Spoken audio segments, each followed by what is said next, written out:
તો બનાસકાંઠામાં પૂરના પાણીથી 4 રસ્તા બંધ। તેરવાડીથી ઓગળથી જતો માર્ગ બંધ થયો છે। છેલ્લા 4 દિવસથી કેડસમાં પાણી ભરાયા છે। વરસાદ બંધ થયો છે, પાણી નથી ઓસર્યા।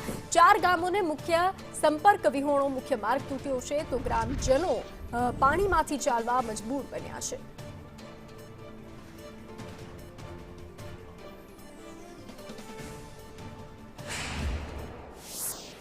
બનાસકાંઠા જિલ્લામાં છેલ્લા 4 દિવસથી જે પ્રકારે ધોધમાર વરસાદ થયો છે ને આ વરસાદે તારાજી સર્જી છે। અત્યારે ઓગળના તેરવાડા ગામે છું ને તેરવાડા ગામે થી સીધો પરિસ્થિતિનો ચિતાર બતાવવાનો પ્રયાસ કરી રહ્યો છું। જ્યાં જુઓ ત્યાં માત્ર ને માત્ર પાણી જ પાણી છે તે જોવા મળી રહ્યું છે। ખુલ્લી જગ્યાઓ જુઓ, રોડ રસ્તાઓ જુઓ, તમામ જગ્યાએ માત્ર ને માત્ર પાણીનું સામ્રાજ્ય છે તે છવાયેલું જોવા મળી રહ્યું છે। મહત્વની વાત છે કે આ રસ્તો એ તેરવાડાથી 5 ગામોને જોડતો રસ્તો છે।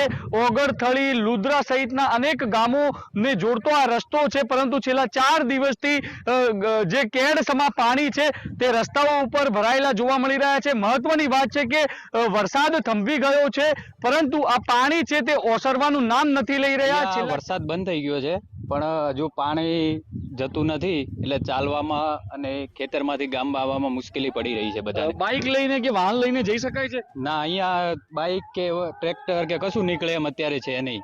નિકાલ તો થવો જોઈએ, પણ હજુ સુધી કોઈ તંત્ર દ્વારા કે કઈ નિકાલ કરવામાં આવ્યો છે નહીં। ત્યારે કહી શકાય કે 4 દિવસથી વિસ્તારની આ સ્થિતિ હજુ સુધી તંત્ર અહીંયા પહોંચ્યું નથી। સંદેશ ન્યૂઝ ગ્રાઉન્ડ ઝીરો પર પહોંચ્યું છું ને પરિસ્થિતિનો ચિતાર છે તે તંત્ર સુધી પહોંચાડવાનો પ્રયાસ કરી રહ્યા છીએ। મહત્વની વાત છે કે છેલ્લા 4 દિવસથી આ પરિસ્થિતિનો સામનો આ વિસ્તારના લોકો કરી રહ્યા છે। લોકોની માંગ છે કે વહેલી તકે આ પાણીનો નિકાલ થાય તો લોકો છે તે આ મહા મુસીબતમાંથી બહાર આવે। ધવલ જોશી, સંદેશ।